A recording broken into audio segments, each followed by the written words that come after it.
IT 이슈 투데이 2019년 9월 25일에 방송을 시작하겠습니다. 많은 분들이 오늘 월급을 받으셨죠? 네.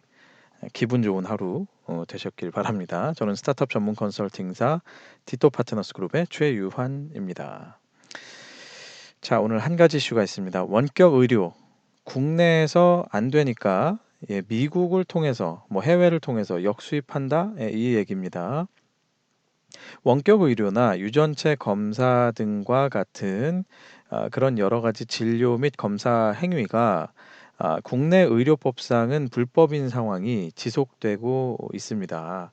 원격 의료는 다 아실 거고, 그죠? 유전체 검사도 머리카락이나 침이나 이런 것들을 보내면 자신의 유전자를 검사해서 여러 가지 병에 대한 예측이나 여러 가지를 해주는 그런 서비스인데, 우리나라에서는 유전체 검사가 극히 그 제한된 영역에 대해서만 되죠. 아주 단순한 제가 정확히 기억이 안 나는데 탈모나 비만 이런 것들이 되는 것 같아요. 근데 좀 중증에 대한 예측을 한다든지 이런 부분들은 아직 허가가 안 돼 있는 상태입니다.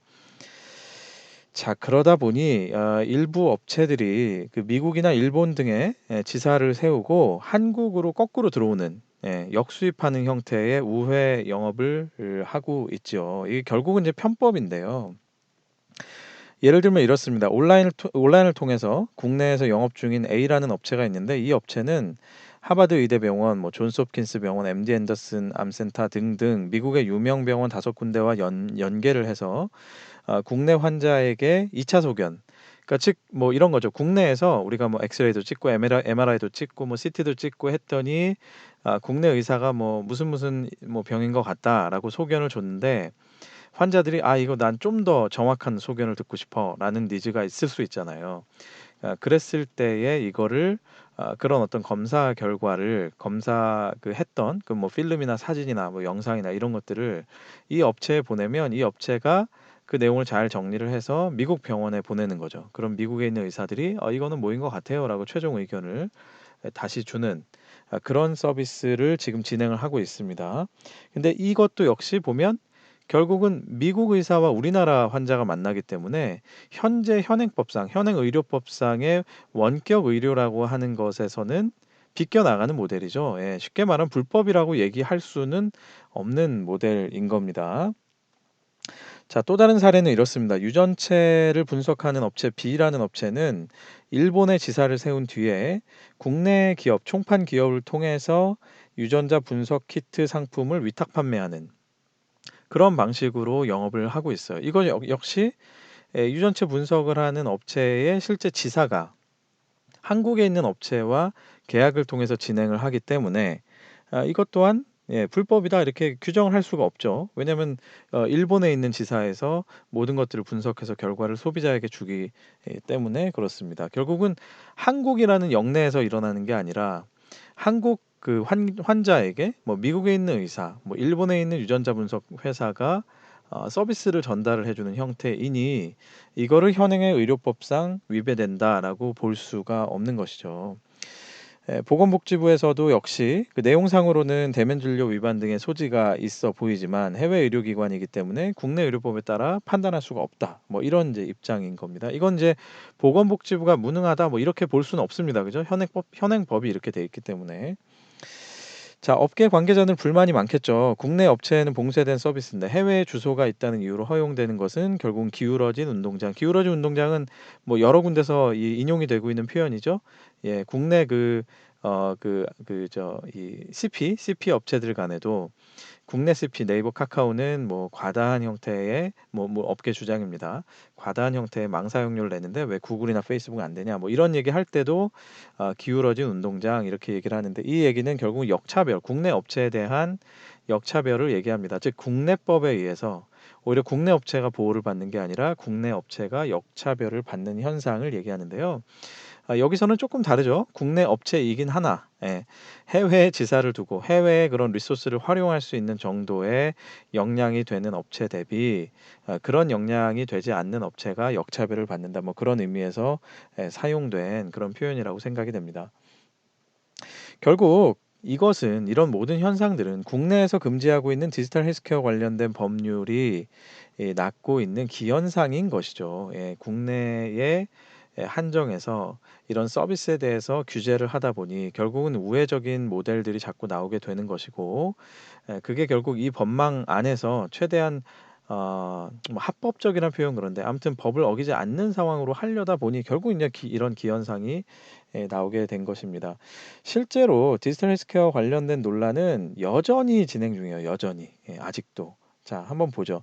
중소벤처기업부에서 규제 자유 특구를 선정을 하면서 강원도에서 스마트 의료라는 이름으로 제한적인 원격 의료를 허용했어요. 이거 제가 예전에도 방송에서 한번 말씀을 드렸었습니다. 그래서 지역별로 규제 특구 선정을 해서 뭐 부산에는 블록체인, 뭐 강원도에는 뭐 원격 의료 이런 식으로 몇 개 테마를 정해서 그 지역에 한정돼서, 특히 이제 강원도 같은 경우는 좀 소외된 지역에 있는 노인이라든지 뭐 군부대를 대상으로 하겠다 뭐 이런 식으로 이제 그 발표를 했었죠. 결국 이제 규제를 풀어주겠다 이렇게 결정을 했던 것인데, 정부는 춘천과 원주에서의 원격 진료가 이루어지기를 바라는 뭐 그런 의도로 강원도 디지털 헬스케어 사업 추진에 대해서 규제를 풀기로 결정을 했던 겁니다. 그런데 도내에 있는 의사회가 보이콧을 선언을 하면서 좌초될 위기에 처해 있습니다.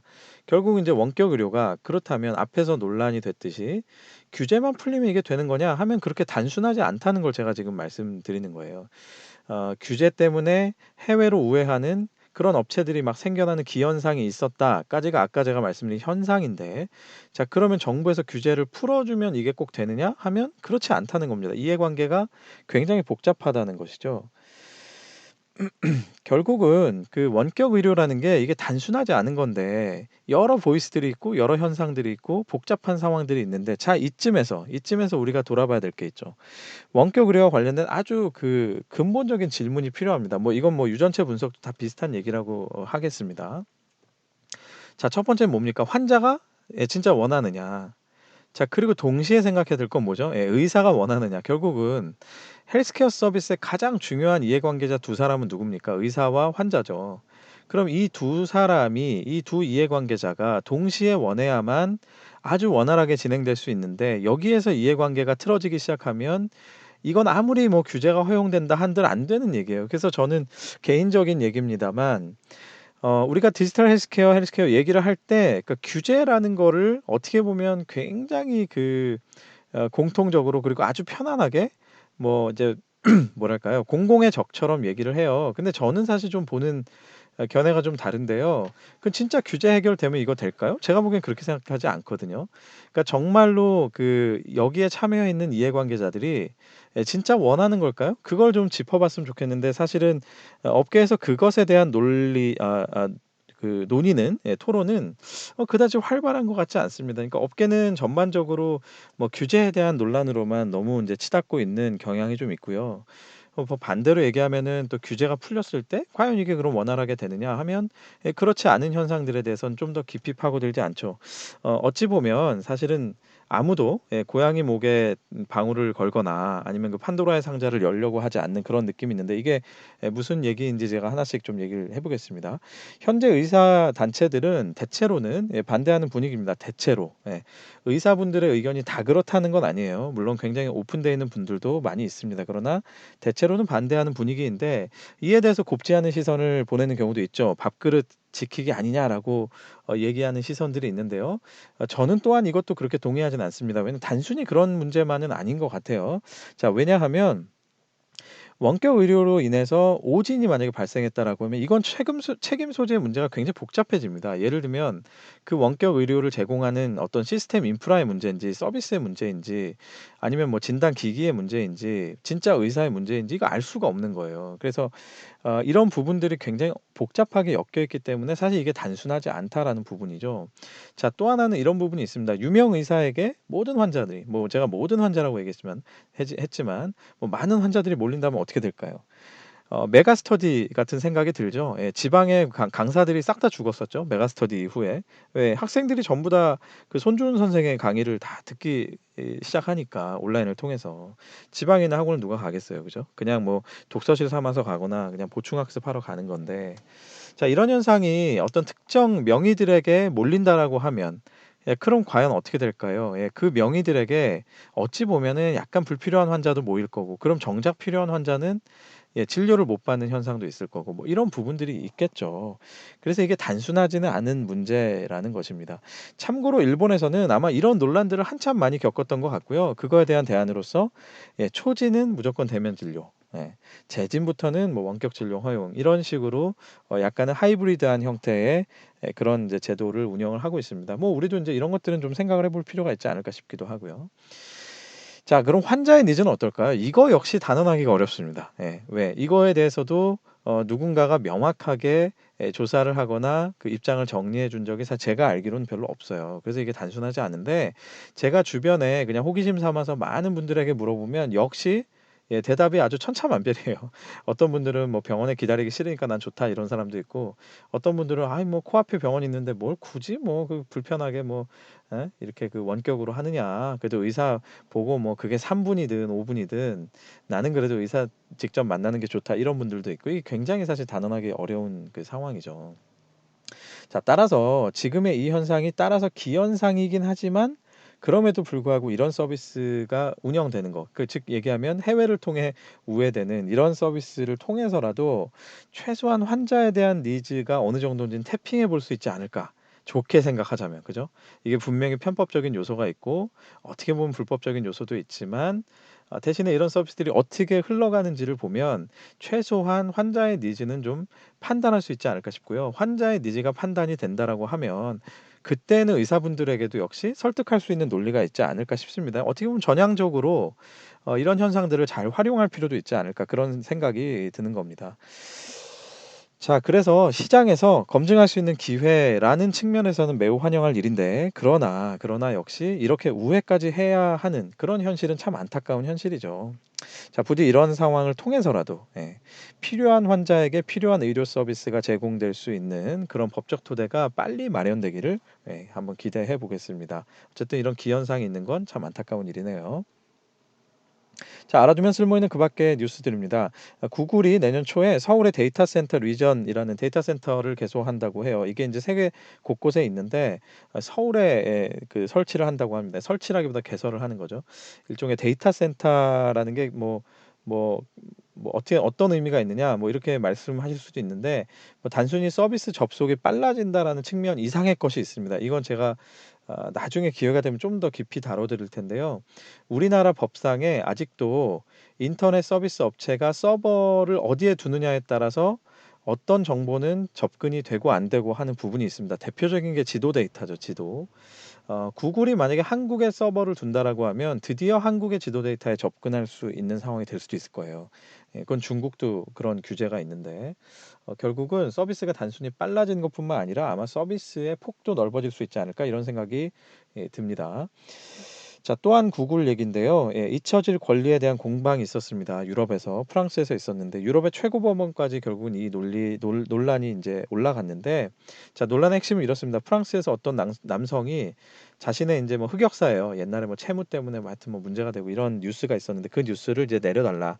더 이상 검색이 되지 않게 해 달라라고 구글에 소송을 제기했고 결국 이제 최초에는 그런 "조치를 해라." 그래서 인제 조치를 했죠. 근데 그다음에 프랑스 정부에서 이거를 그러니까 유 유럽뿐만 아니라 "다른 지역에도 이 뉴스가 보이지 않게 해."라고 요구를 했습니다. 그거에 대해서 구글이 다시 인제 소송을 제기했죠. "그럴 수는 없다." 그래서 결론적으로 뭐냐 "EU 지역에서 발생한 논란은 EU 지역에서만 보이지 않게 해라." 뭐 이런 식으로 결론이 났다고 합니다. 뭐 각 국가에서는 또 이런 식의 그 소송들이 이어질 가능성은 좀 있겠죠? 그죠? 앞으로 좀 지켜봐야 될 문제인 것 같아요. 자, 위워크의 CEO가 사임을 했습니다. 악화된 경영 실적에 따라서 IPO가 연기되는 그런 일이 있었는데 그거에 따른 후폭풍이 아닐까 싶고요. 늘 그 우려의 목소리들이 많았는데 지금 위워크가 과연 IPO에 성공할 거냐, 어느 정도의 밸류를 인정받을 거냐에 대해서 아주 그 촉각을 곤두세우고 있죠. 여러 업체들이. 결국은 이제 공유 경제와 관련된 임팩트도 분명히 있을 것 같은데요. 계속해서 지켜볼 만한 문제인 것 같습니다. 아마존이 애플이나 구글에 이어서 아마존 케어라는 프로그램으로 헬스케어 서비스에 본격적으로 뛰어듭니다. 일단은 직원 대상의 시범 서비스라고 하는데요. 아마존이 앞으로 어떤 행보를 보일지 계속 지켜보겠습니다. 네, 오늘 이슈 여기까지입니다. 유튜브 채널과 페이스북 페이지에서 디토 파트너스 그룹을 검색해 보십시오. 구독, 좋아요, 댓글도 많이 부탁드립니다. 자, 대한민국 IT를 위해서 오늘도 힘써 주시는 여러분들 모두 화이팅입니다. 저는 내일 다시 찾아뵙겠습니다. 감사합니다.